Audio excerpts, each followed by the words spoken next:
Assalamualaikum warahmatullahi wabarakatuh.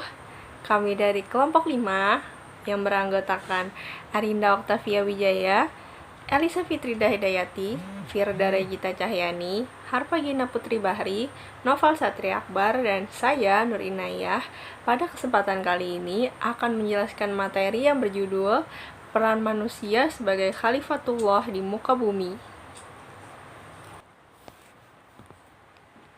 Memasuki pada pembahasan yang pertama, yaitu ada pengertian dari khalifah. Khalifah berasal dari bahasa Arab secara bahasa, yaitu dari kata khalafa yang artinya ganti, atau seseorang yang menggantikan seseorang lainnya. Dia melaksanakan sama ada bersama-sama dengan orang yang digantikannya atau melaksanakannya ketika ketiadaannya.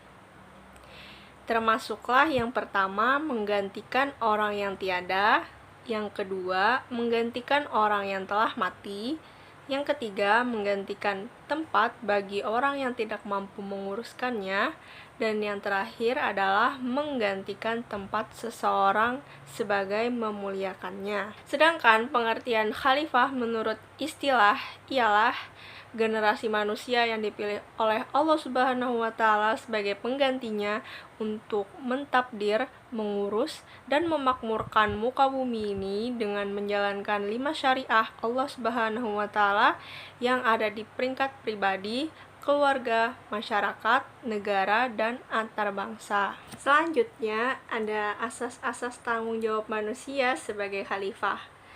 Yang pertama yaitu keseimbangan kejadian. Allah telah menciptakan manusia sebaik-baik kejadian.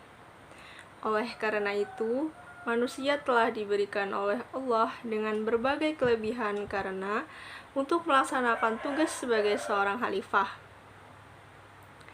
Firman Allah dalam surah As-Sajdah ayat 7 yang berbunyi, A'udzubillahi minasyaitonirrajim. Allazi ahsana kulla syai'in khalaqahu wa bada'a khalqal insani min tin, yang artinya yang membuat segala sesuatu yang Dia ciptakan sebaik-baiknya dan yang memulai penciptaan manusia dari tanah. Ya, selanjutnya yang kedua, anugerah akal fikiran. Allah Subhanahu wa Ta'ala telah berfirman dalam surah As-Sajdah ayat 9, yaitu yang artinya kemudian Dia sempurnakan kejadian manusia dan meniupkan ke dalam tubuhnya roh ciptaannya, dan Dia menjadikan untukmu pendengaran, penglihatan, dan hati, tetapi kebanyakan kamu amat sedikit bersyukur. Yang ketiga, memiliki ilmu pengetahuan. Firman Allah Subhanahu wa Ta'ala dalam surah Al-Baqarah ayat 31, yaitu yang artinya, dan Dia Allah mengajar kepada Adam nama-nama benda-benda seluruhnya, yang kemudian mengemukakan kepada para malaikat lalu berfirman, sebutkanlah kepadaku nama benda-benda itu jika kamu orang-orang yang benar. Ilmu yang dituntut bukanlah semata-mata merupakan maklumat dan kefahaman berkaitan sesuatu perkara, melainkan juga dipakai untuk mencerminkan kewajaran manusia sebagai khalifah yang bertanggung jawab terhadap dunia dan Allah Subhanahu wa Ta'ala yang menciptakannya. Khalifah dan perubahan. Manusia tentunya melakukan perubahan demi perubahan bersama perkembangan tamadun dunia dari masa ke masa. Sesungguhnya perubahan yang dilakukan tidaklah tergelincir daripada landasan kesejahteraan, serta perlulah mempunyai ciri-ciri akidah, akhlak, dan manhaj yang jauh berbeda daripada aliran perubahan yang lain di dunia. Perubahan peri kemanusiaan merupakan cara yang benar dan tidak akan menuju kepada kebaikan dengan menggunakan jalan keburukan atau menghirup kehinaan untuk mencapai kejayaan. Perubahan-perubahan ke arah kemajuan yang robani tidak mungkin akan bercanggah dengan kepastian ilmiah atau bertentangan dengan kemajuan teknikal. Sesungguhnya perubahan tersebut adalah meruntuhkan jahiliyah dari sudut pemikiran, peraturan, dan prinsip. Maka secara menyeluruh meresap dalam rangka melaksanakan tugas dan peranan manusia sebagai khalifah di bumi.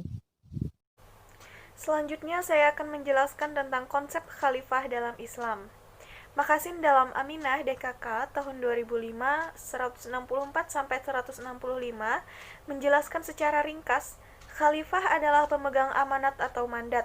Lebih lanjut dijelaskan kekhalifahan berarti manusia menjadi pemegang mandat Tuhan untuk menyelenggarakan kehidupan secara bertanggung jawab. Hakikat khalifah menurut Al-Maududi tahun 1994 ialah manusia bukan pemilik, apalagi penguasa, segala yang ada di atas bumi, namun hanya sebagai wakil dari sang pemilik sejati, yaitu Allah Subhanahu wa Ta'ala. Sebagai khalifah, manusia diberi kelebihan dibandingkan ciptaannya yang lain. Kelebihan pertama yaitu adanya kemampuan manusia untuk berpikir atau memiliki akal yang sempurna dibandingkan makhluk lainnya. Allah telah mengajarkan pada Adam semua nama-nama dalam Quran Surah Al-Baqarah ayat 31-34. Sesuatu yang tidak diketahui oleh para malaikat, sehingga malaikat pun bersedia bersujud kepada manusia atas perintah Allah kecuali iblis yang ingkar. Selanjutnya, kelebihan manusia sebagai khalifah yang kedua adalah keberadaan kehendak bebas pada manusia.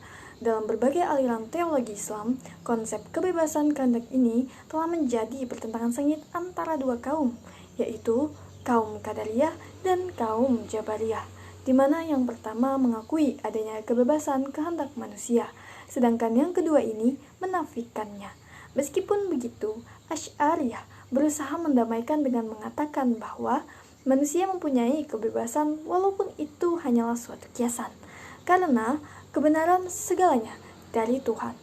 Bagaimanapun juga, Al-Quran Surat Al-Fatir ayat 39 menegaskan bahwa manusia diberikan kebebasan beriman atau kafir dengan masing-masing pilihan mempunyai konsekuensi tersendiri.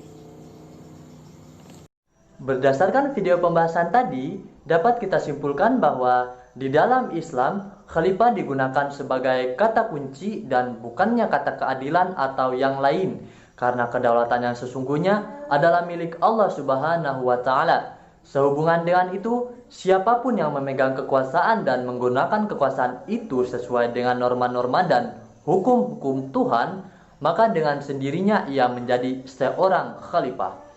Manusia haruslah bersyukur kepada Allah Subhanahu wa Ta'ala, karena dialah yang memberikan manusia banyak kelebihan yang tidak ada pada makhluk yang lain. Seorang khalifah harus sadar bahwa dia telah memikul tanggung jawab yang besar di sisi Allah Subhanahu wa Ta'ala. Oleh sebab itu, mereka perlu menguatkan dirinya yang senantiasa mendekatkan Allah Subhanahu wa Ta'ala serta meninggalkan apa yang dilarangnya. Di samping itu, mereka juga hendaklah senantiasa rendah diri dan membuat hubungan yang baik dengan pengikut-pengikutnya serta bertimbang rasa dan bersikap adil dalam segala hal. Demikian yang dapat kelompok kami sampaikan. Salah khilaf mohon maaf. Atas perhatiannya kami ucapkan terima kasih. Wassalamualaikum warahmatullahi wabarakatuh.